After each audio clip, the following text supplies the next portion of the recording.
bienvenue sur notre plateau consacré aujourd'hui aux problèmes de sécurité sur Internet et les réseaux sociaux que l'on peut appeler la cybermalveillance.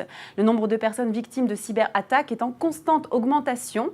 Et le 17 octobre 2017, Mounir Majoubi, secrétaire d'État chargé du numérique, inaugurait la plateforme cybermalveillance.gouv.fr dans le but d'aider les victimes de cybermalveillance. Depuis un an, que s'est-il passé? Que faire en cas de cyberattaque? Comment sécuriser ces données numériques?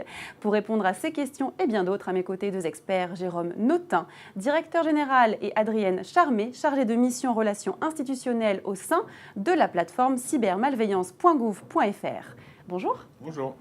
Bonjour. Bonjour, merci beaucoup d'être présent sur ce plateau. Alors, je ne commence pas par les femmes, désolée, c'est vrai que ça ne se fait pas d'habitude. Je commence avec vous, Jérôme Notin, avec cette première question.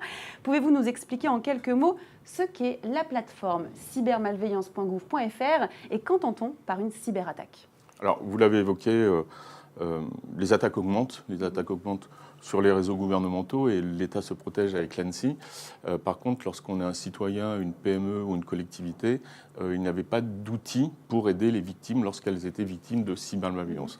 Donc, le gouvernement a décidé donc, de mettre en place notre dispositif, qui est un groupement d'intérêt public. Donc, l'État est majoritaire, mais nous avons également des membres privés qui vont nous aider au quotidien dans les missions que nous a données l'État. Alors, très rapidement, elles sont au nombre de 3. Donc, l'assistance aux victimes d'actes de cybermalveillance.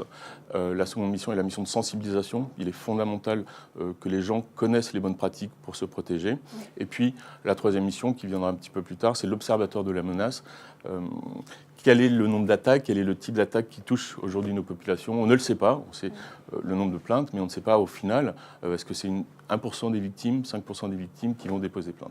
Et une définition rapide d'une cyberattaque, qu'est-ce que c'est? Alors, une cyberattaque, ça va toucher votre système d'information, votre PC quand vous êtes un particulier, et on va essayer de vous voler des données personnelles, on va essayer de bloquer. L'année dernière, il y avait beaucoup de rançongiciels, ces petits logiciels qui vont chiffrer les données et qui vont vous demander, en échange d'une rançon, vous voler de l'argent pour que vous puissiez à nouveau récupérer vos données. Donc, c'est extrêmement large aujourd'hui. Très bien. Adrienne, où et comment signaler une escroquerie ou un piratage sur Internet? Pourquoi? Quels sont vos conseils d'experte? Alors aujourd'hui, si on est victime d'un acte de cybermalveillance, on ne sait pas trop ce qui nous est arrivé, on a un problème sur son PC, sur son smartphone, sur un outil, on va aller sur cybermalveillance.gouv.fr qui est un guichet unique qui a vocation à devenir le guichet unique des citoyens. Et puis l'utilisateur va être guidé pour décrire un peu le problème qui lui arrive. On va décrire, je suis un particulier, une entreprise, une administration, j'ai un problème sur mon ordinateur, sur mon système d'information, sur mon smartphone, sur une tablette. Et puis de là, nous, on va guider l'utilisateur qui va pouvoir soit être orienté vers un service dédié. Par exemple, sur les escroqueries, on a Info Escroquerie qui est géré par les services de sécurité de l'État, soit vers des fiches conseils, si on estime que la personne peut être en mesure de régler son problème par elle-même. Nous, on a produit des fiches qui vont l'orienter, l'assister, ou alors, en cas d'attaque un peu plus sérieuse, ou d'arnaque, ou d'escroquerie, ou de vol de données plus sérieux, on va l'orienter vers des prestataires de proximité qui sont référencés sur la plateforme. Et puis, on va aussi apporter une assistance à la victime pour l'aider à aller porter plainte. C'est extrêmement important pour, à la fois, pouvoir arrêter les criminels, pouvoir aussi connaître le vrai chiffre des attaques, ce que disait Jérôme tout à l'heure, pouvoir orienter les politiques publiques. On a besoin que les victimes aillent porter plainte. Et donc, on va avoir sur la plateforme des fiches qui vont assister la victime pour l'aider à faire le lien entre son problème technique et la prise de plainte. D'accord. Alors, on sait qu'il y a énormément de cyberattaques, de différents types d'ailleurs. Jérôme Notin, quels sont les piratages, les cyberattaques les plus fréquentes aujourd'hui? Alors, je ne pourrais jamais vous dresser une liste exhaustive, puisque la créativité des gens en face, elle est très forte. Et puis, ils ont les moyens de leurs idées. On a noté, là, depuis le début de la plateforme, beaucoup de rançongiciels, ce que j'évoquais, ces logiciels qui vont chiffrer vos données, qui vont vous demander, contre une rançon, la possibilité de les récupérer. Et puis, on a aussi noté beaucoup de vols de données personnelles. On va pirater votre compte de messagerie et on va récupérer toutes les données. Par exemple, les données de carte bancaire, donc ce qui peut vraiment poser un gros problème. Ça, c'est certain.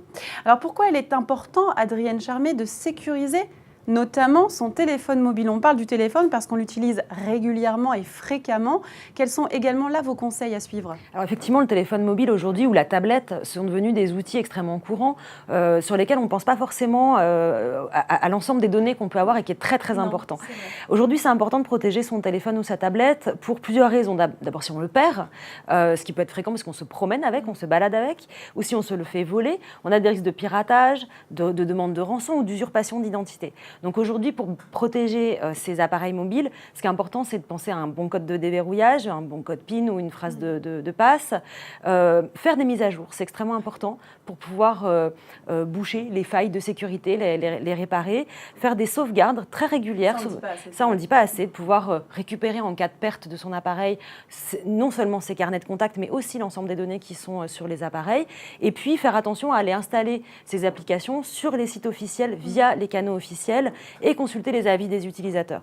Aujourd'hui, en cas de perte, la plupart des opérateurs proposent un blocage à distance, une remise à zéro de l'appareil à distance. C'est important de savoir, peut-être en amont d'avoir déjà regardé un peu comment ça marchait pour pouvoir le faire.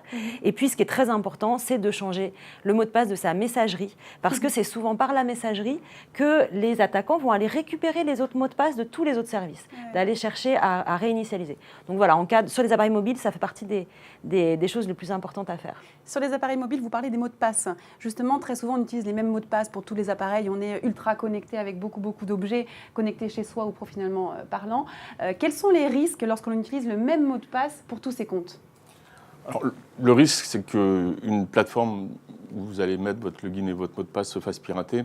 Donc les pirates vont récupérer votre mot de passe et ensuite vont aller sur les autres plateformes où vous auriez pu avoir un compte et ils auront accès. Et si ça marche? Eh ben, ça marche si jamais vous avez utilisé les mêmes mots de passe. Donc voilà, une des règles fondamentales, ça reste à minima pour sa boîte de messagerie d'avoir un mot de passe unique, un mot de passe fort, puisque si vous faites vraiment pirater votre messagerie, on va récupérer les données bancaires, on va récupérer vos comptes de réseaux sociaux, tous les sites marchands sur lesquels vous avez pu acheter et enregistrer votre numéro de carte de crédit. Donc c'est vraiment le coffre-fort qui doit être le plus sécurisé.